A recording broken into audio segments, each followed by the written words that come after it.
This is Lori Vallow, and she was born in June of 1973 in the state of California. She married her first husband at the age of 19, but that would last just over a year before the marriage would end in divorce. When she was 22, she would marry again, and she would have her first child, a son named Colby. She would divorce her second husband after only 3 years of marriage. When Lori turned 28, she would become married a third time, and they would have a daughter together named Tylee. This marriage would again only last 3 years, and just 1 year after her divorce with her third husband, Lori would enter her fourth marriage to a man named Charles Vallow. Together, Charles and Lori would adopt Charles's grandnephew, who was nicknamed JJ. This marriage would last over a decade, but would end in early 2019 after Charles filed for a divorce, claiming that Lori had told him that she was the reincarnated wife of LDS founder Joseph Smith. After making these claims, Lori threatened to murder Charles. Then she stole his truck and withdrew $35,000 from their joint bank account. She then disappeared for almost 2 months without telling anyone where she was going. After the couple decided to get a divorce, Charles would rent a home for Lori to live in with both her daughter Tylee and her adopted son JJ. Charles would stop by the home from time to time to visit his children and check on the home he was renting for them. On July 11, 2019, Lori's brother, Alex Cox, had been visiting with them for a few days. Charles was also there, visiting his children during a break from work. On that same day, Alex would call 911, claiming that he had shot and killed Charles in self-defense. 911, where is your emergency? It's at 5531 South Four Peaks. I got in a fight with my brother-in-law and I shot him in self-defense. He was just yelling at me. Okay, what was he yelling at you about?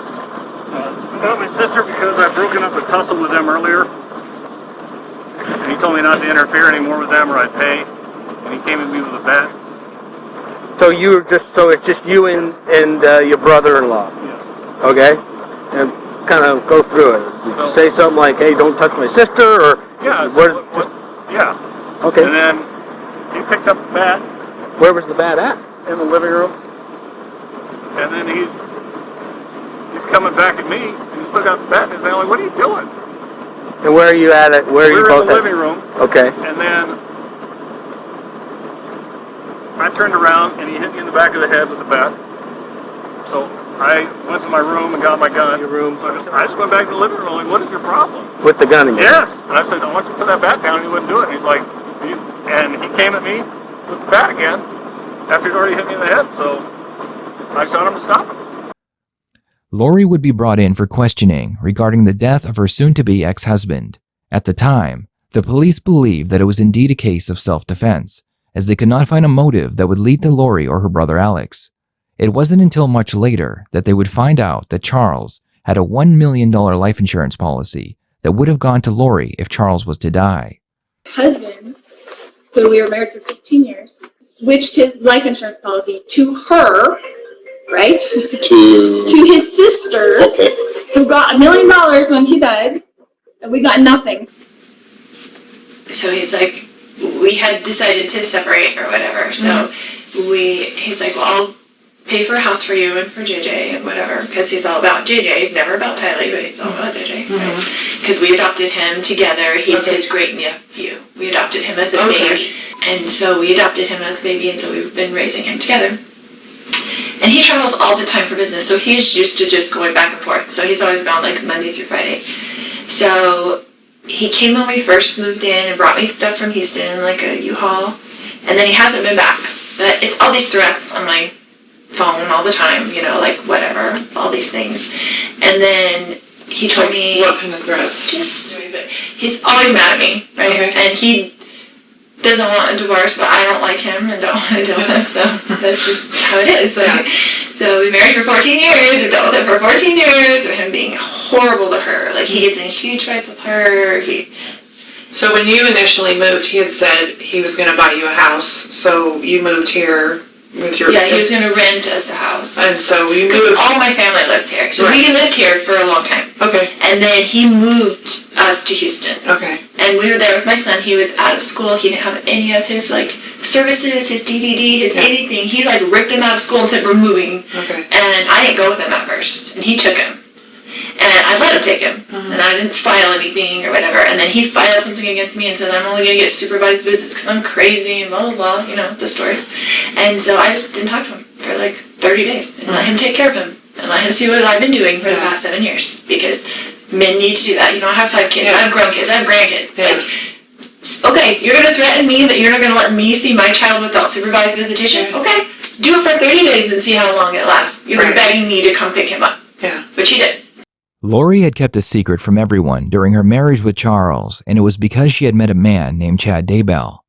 Chad wrote books that talked about the end of the world. He claimed he received visions from God that would show him things from the past and the future. Lori became infatuated with Chad after meeting him during a religious event.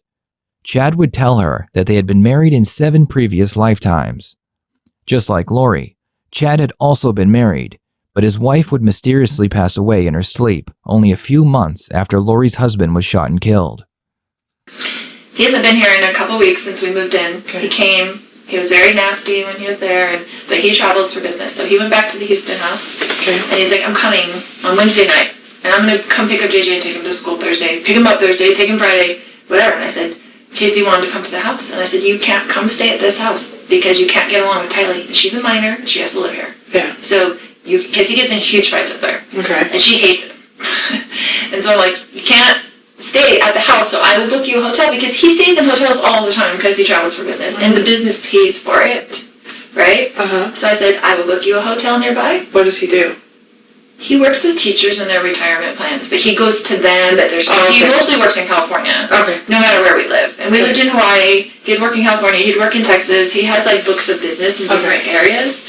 And so he just goes wherever. It kind of just gives him freedom that he doesn't have to stay home every day and take care of special needs child. It's like an excuse, right? So I done that myself for the last 7 years anyway. And I was a single mom before I married him with my 2 kids. And he had 2 kids. We got married, tried to make a family. You know how it goes. Anyway. He says, come and get JJ. And JJ's like, I don't want Dad, because he knows Dad took him away. So he was freaking out, right? So I didn't tell him he was even coming. Like, Dad's going to come take you to school or anything. So he didn't bother me last night, which I was surprised. I was expecting kind of an ambush for him to kind of, like, come over or be just mean. And say, it's my house, I'm on the lease, I'm going to stay here, kind of thing. Because that's kind of his macho attitude. And so he came this morning. I was getting JJ ready. So he got in last night, but he wasn't at the house last night. Yeah, I didn't hear from him. Except for he texted me and said, I'll be there at 7:30 to pick up JJ. And I was like, okay, that was good. Just didn't hear from him. And this story does not end after this interview. In fact, it will get progressively worse as more people that are close to Lori are murdered. Before we get into that, let's discuss what we know so far about Lori, then break down any mental illnesses she may have. At this point, Lori has had 4 husbands and 1 love interest that we know of. Her marriages seem to only last a couple years, and they usually end with her husband filing for divorce.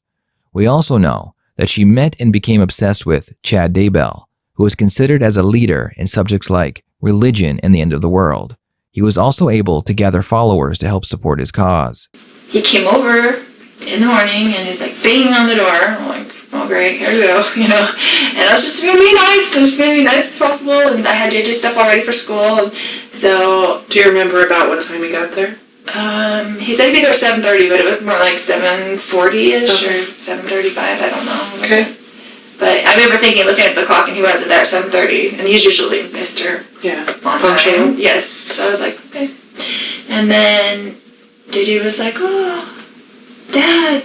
And then he was like, Mommy, and like ran to me and was like holding me. He's like, you're not taking me to school. And I was like, it's okay, Dad, I can just drive you to school, it's no big deal. You know, just trying to make it whatever. Calm. Yeah, calm.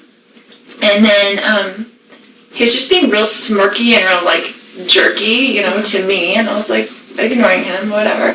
And so he was like, your brother lives there with you? No. Okay. He had stayed with me last night because I was worried he was going to come over and cause trouble with me. Okay. And just wanted someone else there, like my brother there, because I trust my brother. And so I got JJ stuff ready. And he was like, well, and he's like this about timing. He's like, I'm leaving in 20 minutes because it's like 15 minutes to the school, and like you can't get there early. They don't open the gates until 8:20 or something like that. And I said, well, why don't you just go now? I don't want him in the house. I'm like, why don't you just go now and take him to Burger King because that's what he likes for breakfast. And he's very particular about food. Like, he wanted chicken fries for breakfast and the Sprite. Like, and I just give him what he wants because if you don't give him what he wants, then it's like on the floor screaming, dragging him into school. Like, and he's big and he's heavy and it's hard for me to handle. But anyway, so The first thing that we see is that Lori is showing signs of OCD, or obsessive-compulsive disorder. OCD is said to be in the family of anxiety, and it's when a person has found a way to calm their anxieties by becoming obsessive. In this case, Lori became obsessed with the false beliefs and superstitions that Chad taught her. People with OCD can also be very overly critical of others, which will make them appear very judgmental or rude. This type of behavior will put a strain on a marital relationship, as it will appear that they are constantly putting down their partner. This could have very well contributed to all of Lori's divorces. Her previous marriages always failed, while her relationship with Chad seemed to bloom. This was because Chad offered her something she could obsess over, which in turn would calm her anxiety. She would become addicted to this new feeling of calm and purpose, and as we'll find out later, she would do anything to keep it. I said, just go. And so he said, okay. So I gave him a backpack. He got in the car. This is his MO, right? He always leaves something in the house and comes back. He never leaves the first time. I always expect my husband to come back into the house, right? So I guess he had left his phone on the counter. So he initially left with the backpack and with JJ? And so he put them in the car, okay, in the driveway, and then he came back in, right? So I kissed JJ goodbye. He came back in, and his phone was on the counter, and I had his phone. And he was like, give me my phone. And I was like, why don't you show me your text that you've been texting, blah, blah, blah, you know, whatever. Because he's like acting really weird, like he's plotting something against me. Like, I'm like, why are you even here? Like, what did you come here for, you know? He's been talking to my other brother, and my brother came into town at the same time last night. And I haven't talked to my brother in a while, my other brother, and I was like, and so he was texting him on the phone when he first got to my house, and I'm like, why are you texting Adam? Like, do you even talk to him? Like, my other brother. And, you know, he's been telling me all these texts, like, you're going down, blah, blah, blah, blah, blah. He's blaming me for our marriage breaking up, and my niece getting divorced, and my friend getting divorced. He said, I'm a destroyer of families. Because I want everybody to get divorced. I'm like, what would my motivation be for people getting divorced? So I could babysit the kids more? Like, why would I have any control over what people do? Yeah. So, it's just very odd. But anyway. So this morning he comes back in and... He comes back in, I wouldn't give him his phone. He was screaming at me to give him his phone. He was very worried about whatever was on his text that he did not want me to see. And so I was just holding it there, and he was screaming at me. And I was kind of walking around the house with it, so he couldn't get it. He's like reaching for it and stuff like that. And so Tylee came out of her room, upset, and she had a bat, and she told him to leave her mother alone, like, right? So she was really, whatever, and he's screaming at her, don't you hit me with that bat, blah, blah, blah, blah.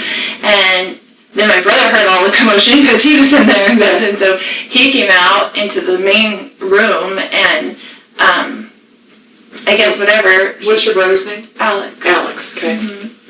And then he just started, he was screaming and he was super upset and whatever. And Lori is showing multiple psychopathic traits during this interview. The first trait that we see is the lack of guilt or empathy regarding the death of her husband, of who she was married to for over a decade, and who is the father to her children. Lori obviously hated Charles, and that can explain some of why she is acting the way she is. But the fact remains that Charles was a big part of her life for a long time. Lori's children considered him a father. No matter how much you hate another person, death is a devastating thing, yet she explains the events as if it was just another day. She is more concerned with watching to see how the detective reacts to her, rather than the fact that Charles is now dead. He's yelling at Tylee, don't you hit me with that bat, and blah, blah, blah. And so Tylee, I guess, I don't know if she swung at him or what, but he like grabbed the bat from Tylee and then went to like hit Tylee with the bat. It was And I was right there, they were right there, and my brother grabbed him from behind, like, just to stop him from hitting Tylee. You go like this, like, he grabbed him, like... Yeah, from behind, like, just kind of to pull him back. And then, they got into the thing, and he's hitting him with the bat, and they're on the ground, like, grappling around or whatever. And then, it was all and he quickly. Then he hit your brother with the bat while they were grappling and stuff? Yeah, yes, he was hitting him with the bat, like, swinging the bat, back and forth, and they were kind of, like, on the ground, and I was, like, freaking out, trying to go around, knowing JJ was in the car. Yeah. Right? And so... then he got up and he had the bat like this towards me, and I was going around the other side to try to just get out of his range where he couldn't hit me.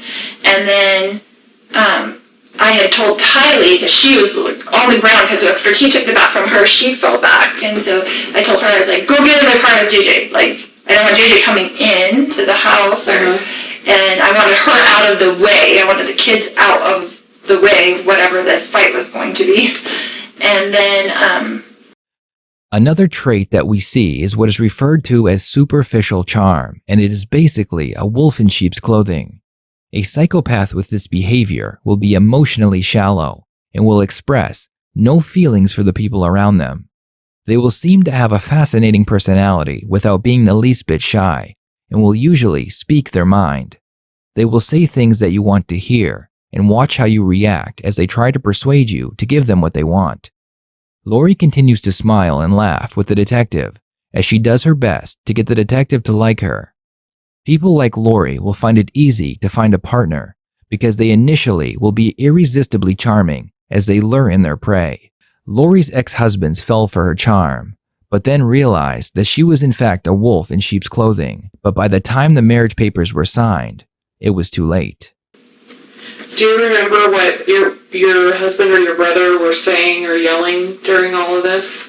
If they were at all? just kind of, get off me, ow, or whatever. They were like, don't talk to my niece about it, whatever. Like, it was, I don't remember specifics, but they were kind of both, they were kind of in the heat of it. I don't think there was many words that I remember.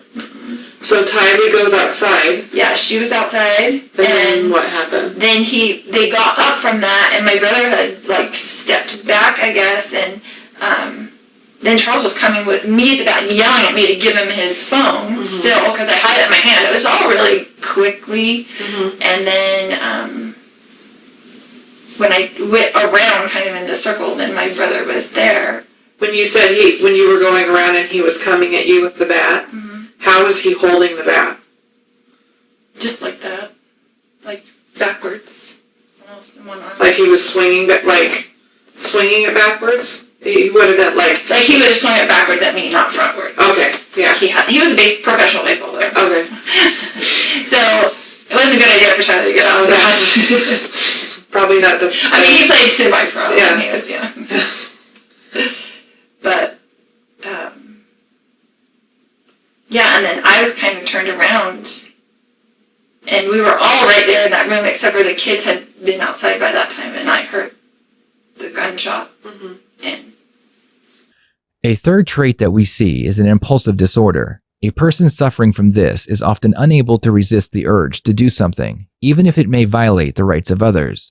For example, after meeting Chad, Lori decided to tell Charles she did not care for him, took thousands of dollars out of their bank account, and left for several months without any warning. Every time Lori would meet another man after a divorce, they would impulsively get married within only a few months of knowing each other.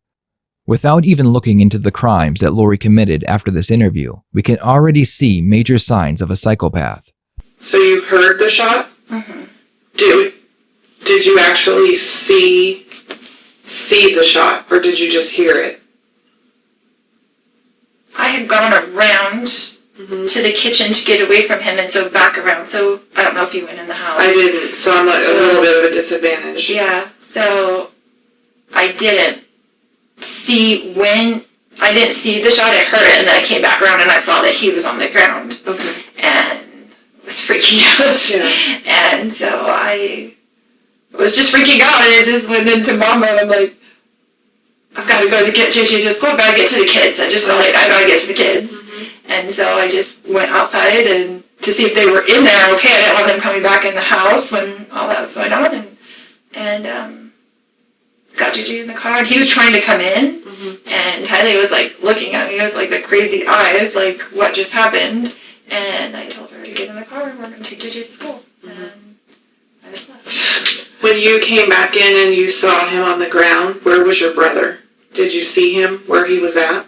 Yeah, he was right in front of him. Okay. Like, it all happened very quickly. That was, I mean, I feel like I was there because I was right there, like, a second later. Like, I just went around the kitchen to get away from him. Did your brother say anything to you at all? Do you remember? No, we were both just in shock. Okay. Like, it was just Chad and Lori would get married in Hawaii only 2 weeks after the death of Chad's first wife. Lori lived in a townhouse in Hawaii, and things seemed to finally settle down when friends and family realized that they had not seen or heard from both Tylee or JJ in quite some time. They would ask Lori how her children were doing, but she always seemed to have an excuse as to why they were not home. This went on for some time until finally, Lori's family would request a welfare check on her children, and the police would get involved with their disappearance. I didn't say anything. I went out with the kids just to check on them first, and I was going to come back in maybe, but I didn't. I was like, I just have to get him to school and call the police, come back, whatever. Did anybody say did you or your brother say anything at some point about calling the police or calling 911? Do you remember? Yeah, he called me. Okay. And he said, are you taking JJ to school? And I said, yeah, we need to call the police. And he said, okay. Okay.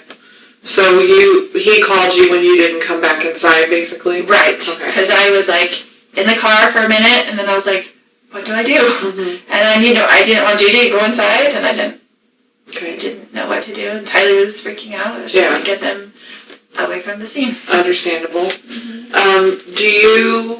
The police began to look into the disappearance of Lori's 2 children and all of the people that seemed to die around her.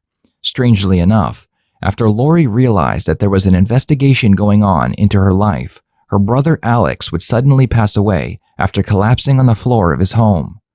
Alex had been the last remaining person who could have possibly shed some light not only on the disappearance of Lori's children, but perhaps on all the mysterious deaths as well. What is your emergency? I have a older male here named Alex. He just passed out here on my bathroom. And you may not know this, so, because I know you heard the shot, do you know at what point your brother had the gun? Do you know if he had it when they got in their first fight, or did he have to go get it, or do you know that at all? I don't know. Okay. I don't know. And do you remember if you ever heard your brother? I didn't see him ever leave the room. Okay. So, it was so fast. All that was so fast. Like, him on the ground, rolling around, and I'm screaming. And this probably happened in a couple seconds. Yeah. I mean, it was, like, super fast. And I don't know if you know this or not, does your brother normally carry a gun? Like, I carry a gun everywhere I go. Right. Like, I know he's a gun person. Like, he has guns and things. Okay. He's good with guns. Did you know that he had one with him? No. When he came over? No, but I wouldn't be surprised if he did, because he's very, very professional with guns. Proficient, professional. Responsible is usually a good word. Responsible with guns. Lori continued to dodge family and friends as they asked her about her children. In early 2020, after a year of investigation, Lori was finally arrested in Hawaii and charged with 2 felony counts of desertion and non-support of dependent children. She was extradited back to Idaho to face these charges. A search warrant would be issued to allow a search of Chad's home, and there, the police would finally find out exactly what happened to Lori's 2 children. And then, do you remember if at any time, so you were trying to get away from him, and you heard the shot. Prior to the shot, do you remember at any point hearing your husband or your brother saying anything to either of them? No. So my second very ridiculous question is there anything else that I didn't ask about or anything that we didn't cover that you think is important? I always ask that just because I wasn't there, and so we're going through something that happened a super small amount of time. Yes. Can I step? Yeah, go for it. Just thinking.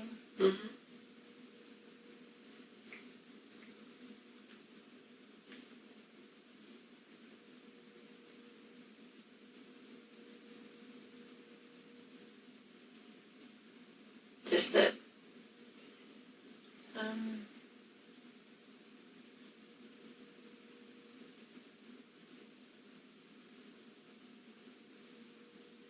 He was just so angry, like super scary. Did you know how you take your phone away from like a 16-year-old and they freak out? Like their world disintegrates. Like I've taken my phone away from a 16-year-old boy before, and he's like wanted to kill himself because like they kidnapped him. That's how it was. It was like is something on his phone that he does not want me to see. That he was like freaking out, like. To the point where I thought he would hit me in the back of the head to get the phone. Okay. So you thought, and I don't want to put words in your mouth, but you thought it was possible that he was going to hurt you. Absolutely, he was going to hurt me and Tylee. Okay.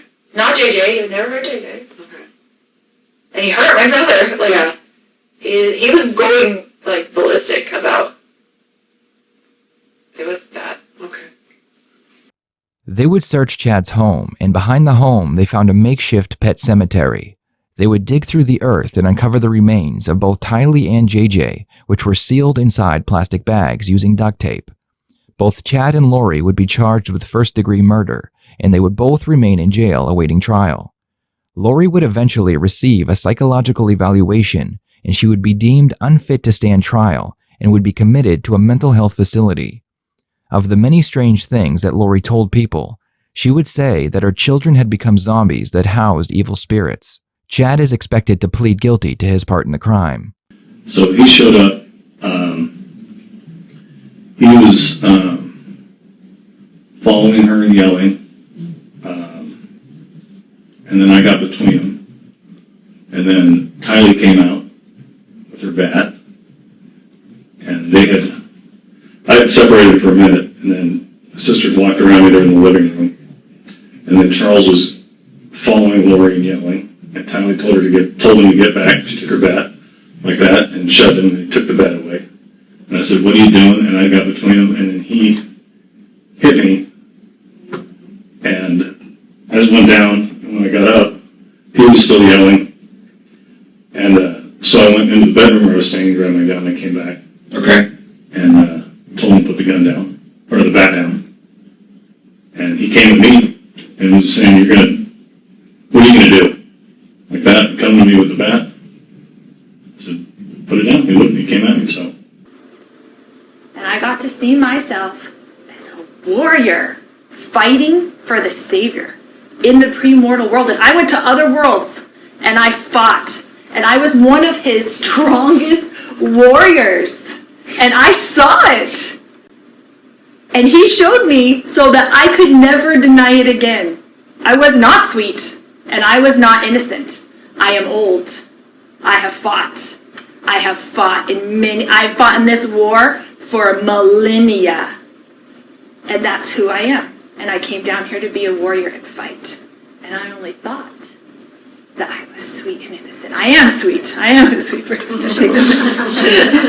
Don't ask my husband, but I am. He says I'm only mean in the mornings.